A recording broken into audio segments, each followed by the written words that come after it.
In today's video, I'm going to teach you how to export WooCommerce orders. We'll be doing this directly inside your WordPress dashboard, and the process is very straightforward once you know where to look. Exporting your orders can be useful for reporting, bookkeeping, customer service follow-up, or simply keeping a backup of your store data in a spreadsheet format like CSV. To get started, go to your WordPress dashboard. This is the main admin area where you manage your website, products, customers, and store settings. Make sure you're logged into the correct site before continuing, since order data is tied to that specific WooCommerce store. Once you're in the dashboard, head over to WooCommerce and then click Orders. This will open the page where all of your store's orders are listed. Here you can review recent purchases, filter through order activity, and decide exactly what you want to export. At the top of the screen, select the Export button. In some cases, you may also have the option to first choose specific orders using the checkboxes next to each one. This is helpful if you don't want to export everything and only need a smaller set of orders for a report or a custom review.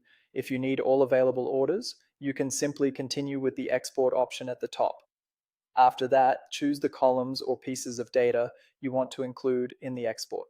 This step is important because it lets you control what appears in your final CSV file. Depending on your workflow, you may want basic order details, customer information, totals, statuses, dates, or other fields.